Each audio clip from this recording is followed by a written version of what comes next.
नमस्ते दोस्तों। बहुत से लोग पूछते हैं कि फैटी लिवर से सिरोसिस कैसे होता है, कब होता है, क्या क्या स्टेजेस होते हैं।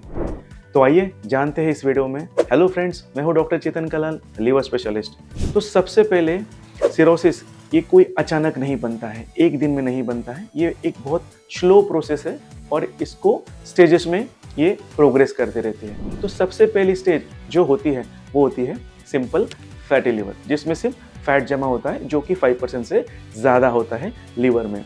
दूसरी स्टेज मतलब इन्फ्लेमेशन, जिसे हम नैश यानी नॉन अल्कोहलिक स्टीएटोहेपेटाइटिस या फिर मैश नई टर्मिनोलॉजी, जिसका मतलब मेटाबॉलिक डिसफंक्शन एसोसिएटेड स्टीएटोहेपेटाइटिस कहते हैं। तीसरी स्टेज मतलब फाइब्रोसिस। अगर फाइब्रोसिस नहीं है तो इसको F0 कहते हैं। अगर माइल्ड फाइब्रोसिस है तो उसको हम F1 कहते हैं। मॉडरेट फाइब्रोसिस को F2 कहते हैं और F3 को एडवांस फाइब्रोसिस और F4 को सिरोसिस कहते हैं। सबसे कॉमनली पूछा जाने वाला सवाल जो है कि ये कितना टाइम लगता है इसको होने के लिए, और इसका ऑनेस्ट आंसर है ये टाइम वेरी करता है और यही इसकी सबसे डेंजरस बात है। बट ऑन एन एवरेज एक स्टेज से दूसरी स्टेज तक प्रोग्रेस करने के लिए नैश पेशेंट्स में लगभग 7 से 14 साल लग जाते हैं। तो सिंपल भाषा में सिंपल फैटी लिवर से सिरोसिस तक बनने तक लगभग 20 से 40 साल लग सकते हैं। बट हाँ, ये एक एवरेज फिगर है, ये कोई फिक्स्ड नंबर नहीं है और ये वेरी करता है बहुत से कंडीशन के ऊपर। और जी हाँ, ये तेज़ी से भी बढ़ सकता है अगर आप हायर रिस्क पे हो, जैसे कि आपको कार्डियोमेटाबॉलिक रिस्क फैक्टर्स है, diabetes, blood pressure, family history, viruses और अल्कोहल का सेवन या फिर सेल्फ मेडिकेशन वगैरह वगैरह। ये किन चीज़ों में सबसे तेज़ बढ़ सकता है? तो डायबिटीज़ जो है ये सिंगल मोस्ट कॉमन एक्सेलरेटर है जो इस स्टेजेस को काफ़ी तेज़ी से बढ़ा सकता है। दूसरा है ओबेसिटी, सेंट्रल ओबेसिटी या फिर मोटापा। तीसरा जो है ब्लड प्रेशर या कोलेस्ट्रॉल, डिसलिपिडेमिया जिसे कहते हैं। ये सारे जो है कार्डियोमेटाबॉलिक या फिर मेटाबॉलिक सिंड्रोम के कंपोनेंट्स हैं। चौथा, जैसे मैंने कहा, अल्कोहल का सेवन।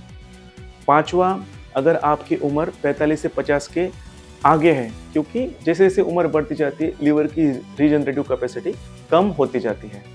छठवां जो है वो होता है रैपिड वेट लॉस। जी हाँ, ये भी लीवर के ऊपर अतिरिक्त दबाव डाल सकता है। तो इन कंडीशंस में stage F0 to F2 F3 का प्रोग्रेशन जो है वो काफ़ी जल्दी हो सकता है, in fact as early as 5 to 10 years. तो कैसे पहचानेंगे आप कि सिरोसिस की शुरुआत हो चुकी है?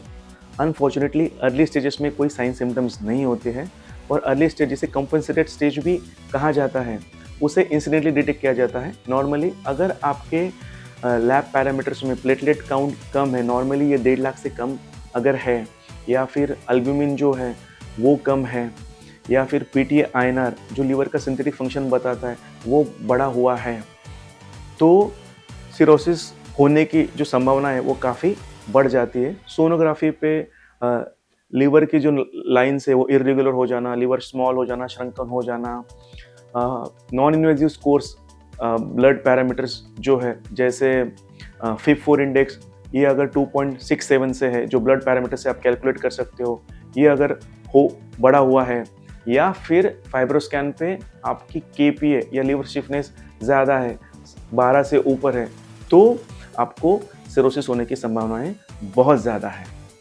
तो क्या सिरोसिस रिवर्स हो सकता है? इनिशियल स्टेजेस में ये रिवर्स हो सकता है। F3 तक ये कुछ हद तक रिवर्स हो सकता है। F4 में ये रिवर्स होने के चांसेस बहुत कम हो जाते हैं। बट अगर आप, जैसा कि हमने कहा, 7 to 10% वेट लॉस करते हो, अल्कोहल का सेवन अवॉइड करते हो और रिस्क फैक्टर्स को कंट्रोल करते हो, तो इसको हम मैनेज कर सकते हैं। पर अगर ये एडवांस स्टेज में पहुंच गया, जैसे कि डीकॉम्पनसेटेड सिरोसिस, जिसमें पेट में पानी हो जाना, खून का उल्टी हो जाना, गफलत में चले जाना, तो इस स्टेज में लगभग रिवर्सल नामुमकिन है और इस स्टेज में लीवर ट्रांसप्लांटेशन की ज़रूरत पड़ सकती है।